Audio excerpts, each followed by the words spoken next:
Mula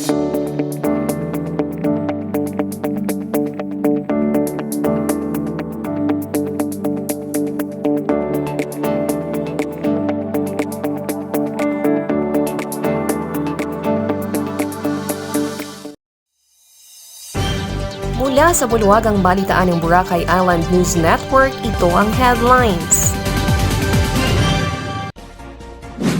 Mga hindi fully vaccinated na turista required pa rin ng negative RT PCR test sa Boracay. ASF Task Force seized 56 kilos of hot meat in Roro.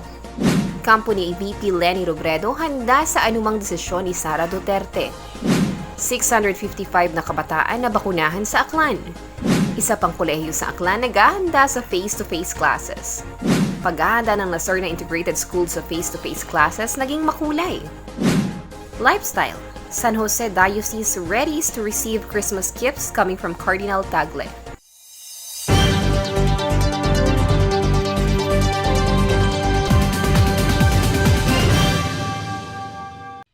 Mga hindi fully vaccinated na turista required pa rin ng negative RT PCR test sa Boracay.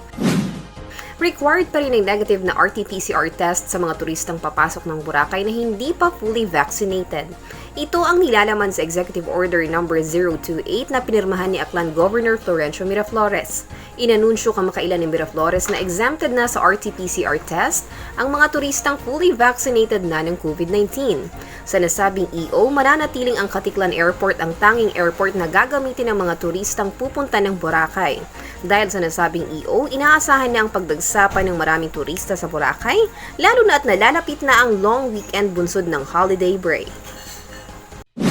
ASF Task Force seized 56 kilos of hot meat in Roro.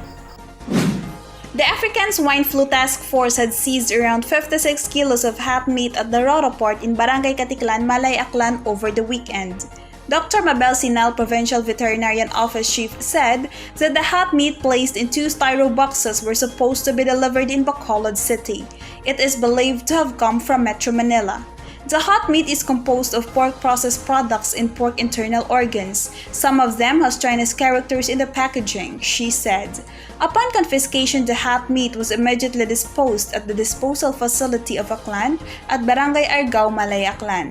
The disposal team has immediately burned all of the said items. The PVO in the ASF Task Force are vigilant in prohibiting the entry of any pork products which has not been permitted, as the province is still free from the dreaded ASF disease. We are warning online sellers not to sell pork products outside the region, especially during this forthcoming Christmas season, as this will be confiscated, Sinel said. KAMPO ni VP LENI ROBREDO handa sa anumang desisyon ni SARA DUTERTE. Handa di umano ang kampo ni VP LENI ROBREDO sa anumang desisyon ni dating Davao City Mayor SARA DUTERTE sa nalalapit na mga araw. Ito ay formal na ang inanunsyo ni Duterte ang kanyang pag-withdraw sa mayoralty race. Hindi pa ito formal na inanunsyo kung ano ang plano nito.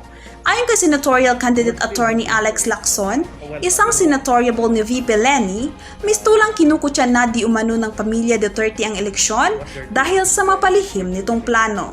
Sa kabila nito, bukas pa rin daw ang linya ni VP Robredo na magkaisa ang oposisyon lalo na sa kampo ni Senator Manny Pacquiao.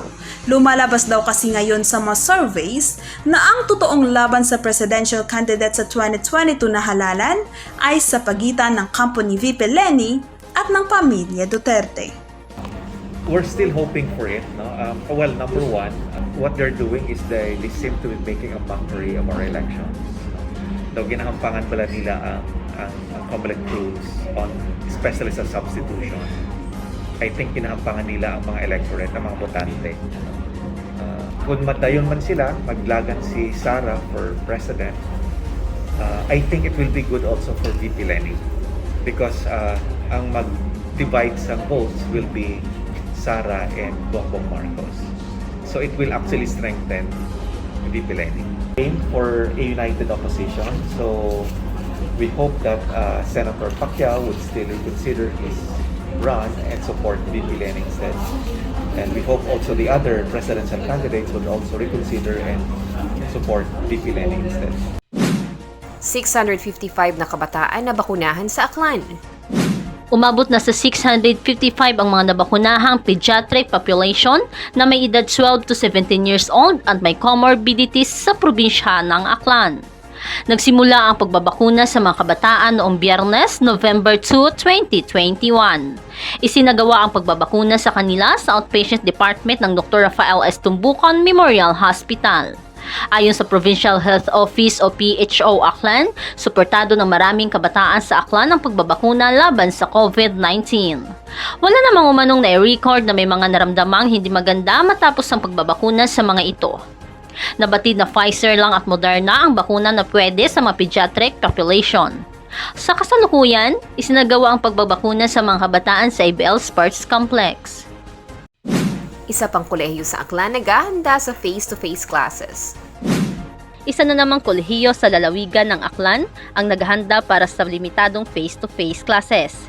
Matapos pagkalooban ng Commission on Higher Education ng Certificate of Authority, ang Aklan Polytechnic College o APC ay naprubahan na para magsimula ng face-to-face classes. Ang APC ay isang kolehiyo sa Aklan na specialized sa mga maritime courses. Kamakailan, nagsimula na ang Aklan State University ng kanilang limitadong face-to-face classes sa kursong nursing.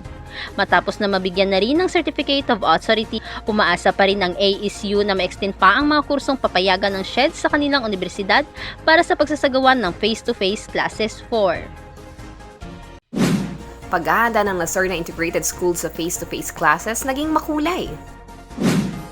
Naging makulay ang paghahanda ng mga guro sa Laserna Integrated School sa bayan ng Nabas, Aklan para sa nalalapit na face-to-face classes sa darating na November 15. Sa kanilang mga litrato, makikita ang mga makukulay na istruktura katulad ng kanilang classrooms, paloroan, at maging ang mga atraksyon sa kanilang paaralan. Nagsagawa na rin ang paaralan ng simulation exercise para malaman ang mga posibleng challenges na mae-engkwentro sa pagbubukas ng klase. Isa ang Laserna Integrated School na napili ng Department of Education para magsagawa ng face-to-face classes sa November 15. San Jose Diocese readies to receive Christmas gifts coming from Cardinal Tagle. The Roman Catholic Diocese of San Jose de Antique is currently preparing to receive the gifts sent by Cardinal Luis Antonio Joaquim Tagle, the prefect of the Congregation for the Evangelization of Peoples in Rome. In an interview Thursday with Reverend Father Alfonso Aluhipan Jr., he said that among the gifts were the skull cap of Pope Francis and Cardinal Tagle and collection of relics. Also included in the gifts to be given were Aluhipan's presepe, a native scene depicting the entire village of that silent night but holy night theme. The items are now here in San Jose. I brought them all here from Rome. We are just setting it up in time for the opening soon, he said. The said relics and the gifts were supposed to be in Pandan Antique, but the bishop requested it to be installed instead at the bishop house in the diocese. They're also planning to open it in public during the Feast of Christ the King, November 21st, or during the first Sunday of the Advent, November 28th. Last year, Father Aluhipan was highlighted in the news as an Antiqueño priest who personally gifted Pope Francis in Vatican souvenirs from his hometown, Pandan. Those gifts were a hand-woven hat and bag made of grass and a scarf.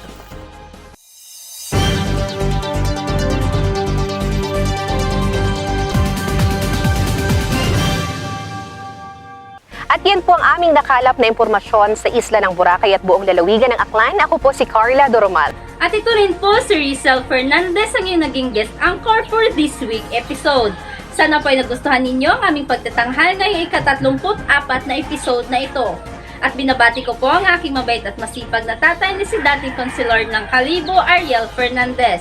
Sa ngalan ng team ng Boracay Island News Network, mabuhay po kayong lahat!